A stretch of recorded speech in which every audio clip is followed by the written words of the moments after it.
Hello, lovelies. I'm Dr. Lisa Mateka, and I help those with cancer navigate their inner journey towards health and wellness on all levels, physically, emotionally, mentally, energetically, spiritually, to stack the odds in their favor and self-realize wholeness without having to suffer and figure it out alone. And today, I'm new in this whole YouTube game. This is like my 6th video. And I always post the first take just to let you know. And, I still thought it was time. Some of you may be wondering, who is this girl? What is her expertise? Why is she sharing these tips about cancer? I just thought it might be good to clarify some of those things. So I'll just tell a hopefully short, concise story about that. So I may not be able to relate to you all on being a cancer survivor or having cancer myself, but I do know what it feels like to have your life interrupted by cancer on some level. And I do know what it feels like to worry, what course is it going to take? And the unease, the uncertainty, the sadness, the anxiety, the frustration, the anger, all that stuff, and perhaps worst of all, the helplessness. So my dad, who I love very much, was diagnosed with pancreatic cancer in 2009. I actually found out on Valentine's Day, and I also didn't have a very supportive partner at the time. Hopefully he won't be watching this. We're still friends, actually, and I do love him. But anyways, so yeah, it was rough. It was late stage, and I also knew pancreatic cancer was pretty much of the worst you can possibly get. Very bad prognosis. And indeed, my dad did die less than a year later. We lived in separate cities, same state. He was in Milwaukee, Wisconsin. I was in Madison, Wisconsin. Busy college student going to get my bachelor's in zoology. And I really should have seen him more than I did. So there are some regrets. But I tried to help him. I knew about natural medicine. It fascinated me, so I was studying it on my own, just reading some things. I didn't really know natural medicine, but I was kind of studying it on my own. I was reading all these amazing stories about people curing chronic illnesses with herbs or whatever kind of thing they were doing. And I was like, well, I'm a hopeful person, but also I just knew, like intuitively, I just knew, well, there's got to be something out there for cancer. And there's got to be things we can do for cancer. I just know there is. But especially then, I was not very good at finding information. I could not find the proper stuff I was seeking. I tried to counsel him with better dietary choices, taking vitamins, kombucha. It was not enough. It was not what an expert would have suggested, but I was doing, I guess, the best I could at the time. And anyways, he was reluctant. He was the kind of person that thought if there really was something that worked, it would be more well known. I guess he had better views on the powers that be than I do. I'm aware of the agendas and things. We won't get into that.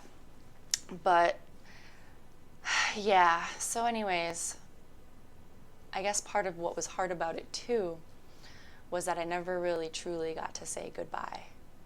I guess partially because I didn't want to say goodbye prematurely. My mom was trying to be very hopeful and positive. I was trying to be very hopeful and positive. But also I never got the phone call that it was time to maybe come here. I only got the phone call after he had passed. So that is kind of my story. So it was shortly after that, not long after that, that I discovered, it was not too long after that. I already graduated with my bachelor's in zoology, and I discovered that a real job was being a naturopathic doctor. So I actually was kind of more interested in going that route. I was like, whoa, you can have a real job being a doctor doing natural medicine. That was like the coolest thing I had just discovered. And so something I want to make clear to my audience is, so there's a difference. So someone that calls themselves a naturopath, just know that there's different things that can mean. So in unlicensed, okay, let's start this way. So to truly be like a really good naturopath or naturopathic doctor, you need to have graduated from an accredited university. There was only, at the time, there was only 5 of them in the US when I applied. There was the one in Portland that I went to, National College of Natural Medicine, now the National University of Natural Medicine. There was Seattle, Bastyr University. There was near Phoenix, Arizona, Southwestern College of Natural Medicine. There was one in Chicago, National University Health Services, I believe it was called. And there was one in Bridgeport, Connecticut. As of now, I believe the Bridgeport, Connecticut one closed, leaving only 4 in the US, and there's also 2 in Canada. But those are the only accredited colleges for teaching naturopathic medicine where people can be real doctors and can actually be, depending on the state that you practice in, but only graduating those colleges can you actually have the potential to be a naturopathic doctor, and which means you can be a primary care physician. But then it depends what state you're in, because about half the states of the US allow that and license NDs and consider them primary care physicians, and about half don't. And you can still practice in those states, and that's when you call yourself a naturopath. And you can't necessarily say naturopathic doctor, but you still got a doctorate. So you can still call yourself a doctor because you got a doctorate. That can't be taken away. But as far as being like a primary care physician, you are not. Now, different states have different rights and privileges. A lot of the states that license NDs, naturopathic doctors, accept insurance. The docs do diagnosis, order labs, imaging. If you have a little bit of extra skill, you can do IVs, minor surgery, natural childbirth. So I just want to give you guys an idea. This is like not just some certificate that people get online like, oh, I'm a naturopath. And yes, those exist, which is where you have to be careful. Some people call themselves naturopaths because they took an online course and learned a couple things about herbs and call themselves a naturopath. It's not the same thing as the 4 to 5 year education that people like me went through, which is extremely rigorous, taken 30-some credits a semester. Like I said, because naturopathic doctors are licensed in so many states and allowed to be primary care providers and allowed to prescribe prescriptions, including, we can get our DEA license, all that stuff. They take it very seriously, so a lot of my education was quite conventional. It was learning how to diagnose. It was learning the body. It was learning a lot about pharmaceuticals. Yes, we learned other stuff, of course, herbs, homeopathy, all kinds of stuff too, but maybe I'm getting ahead of myself. So yes, I applied to the school, went for the interview, got accepted, went to the program, graduated as a naturopathic doctor, and then that's when I realized, like, well, cool, I'm a naturopathic doctor now, because I got my license in Oregon, which is a licensed state, but I still felt like I needed more. Like, my education was good, but it was a little more conventional than I would have liked. I wanted to dive a little more into true holistic health. Like, yes, we learned a lot of things to do for the physical body. That's naturopathic medicine. And we learned some energy medicine like homeopathy. But I wanted to dive further into like true holistic healing, touching people on all the determinants of health, emotional, mental, the energetic field. I believe very strongly, and there's much evidence to support it, even though we didn't go over it in my school, of the human energy field, very into the human energy field and all the things that it does and affects it. And so I went and pursued further training. I delved further into my spiritual path and I learned Reiki. I became an Usui Reiki master. Eventually I became a Holy Fire Reiki master, different teachers. I sought different types of healers and teachers and did all sorts of things, retreats, classes, I mean, you name it. I learned other things as well. I got a mentor I was seeing weekly. I learned how to do energetic clearings with the emotion code, body code. I started connecting to my intuition and intuitive guidance.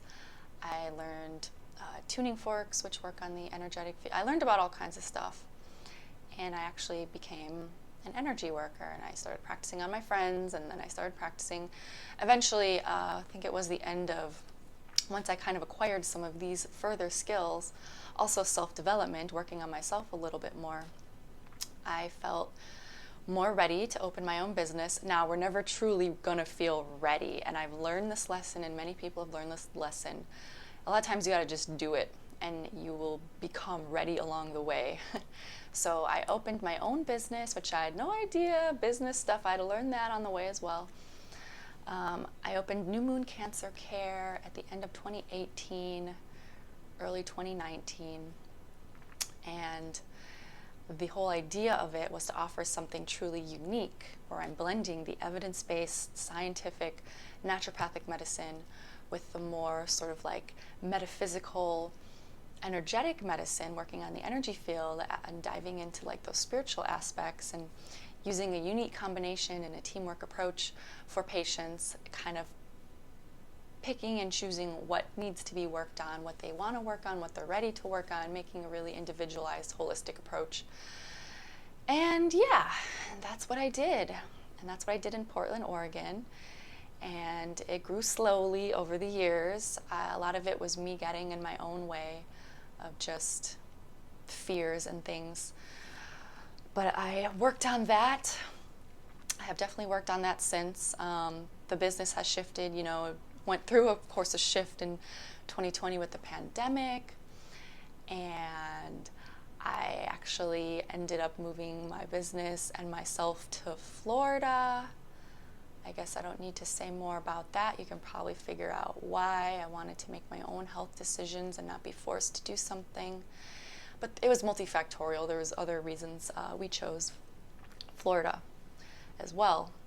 So I'm now in an unlicensed state where I don't have the same rights and privileges that I previously had. But I still see my Oregon, Washington patients virtually, and I'm starting to see Florida clients in person. Since being here, I also learned pranic healing. It's another beautiful, very powerful energy healing modality. I learned pranic healing. I learned heart math. I dove really, really deep into the personal development world and doing my own work, a lot of doing my own work on myself so I could be even better for people. And at this point, I've done enough of that stuff that I'm starting to be able to do, sort of offer life coaching type stuff as well to my clients and patients. And I also became certified to use the Thera Wellness device. That's a whole thing I don't think I'm going to get into on this video, but it's a very sophisticated, expensive piece of equipment that does amazing things for people's health. So that's a little bit about my journey and why I do what I do and where I'm at. And yeah, I just felt like, when I went to naturopathic medical school, a lot of people, you know, were just planning on being primary care physicians, or they wanted a niche, they just didn't know what their niche would be yet. And I knew right away, as soon as I went to that school, I knew I wanted to work with cancer patients. And I don't hold it internally, but, you know, at the time I felt like, well, I kind of failed my dad there. Like, I knew there was something that could be done, I just couldn't figure it out. And so I kind of made it my mission to be that person for other people. Of course, those people have to be open to this sort of medicine, which my dad wasn't really. But there's people that are open to it, they just don't know where to find the information. There's so much information on the internet. It leads to just confusion, which leads to inaction, or worse, bad, you know, decisions, because some of the stuff on the internet you really can't trust. There are products out there claiming to be miraculous, and they're really just not. There are people taking advantage of vulnerable populations, and it's really sad. And then there is some really great information out on the internet as well, and some of that just gets suppressed, or it gets the bad rep of the snake oil, even if it's not, so then people don't trust it. So it runs the gamut of what you can find on the internet and the problems you'll have. So it's really helpful to find somebody. If you're dealing with cancer, I really recommend you find somebody such as myself. I'm not saying it has to be me, but in your area, find a naturopath that specializes in cancer. You can find them on the Oncology Association of Naturopathic Physicians website, but also don't limit yourself to that, because those people have very strict qualifications in the naturopathic world, but they may know nothing about the energetic world and how emotions and mindset affect cancer and those sorts of things. You may also need to find yourself, like, on top of that, maybe a spiritual healer of some sort, or whatever it is you believe in. If it could just be going to your priest if you're a Christian, or you're a rabbi if you're Jewish. You get what I'm saying. Whatever your spirituality is, maybe just seeking somebody that is considered an elder, or someone that knows what they're doing, and deepening your spiritual practices. But if you're more into like the new agey stuff, finding someone, an energy worker or a shaman, that can really help you hit those deep parts of yourself where you can have releases. Because honestly, a big part about healing from cancer is letting go of lower vibrational emotions and thoughts that don't serve us anymore. And there needs to be sometimes healing, and sometimes then you do need to bring in psychotherapy if you've been dealing with stuff from the past. Anyways, there's a lot. Of course, I can't get into all that here. But yeah, it's just became my mission to sort of do this work. And I'm working currently on creating courses. And yeah, I started doing this YouTube channel, not because I enjoy it. I'm not an extroverted person. I'm not a type A personality.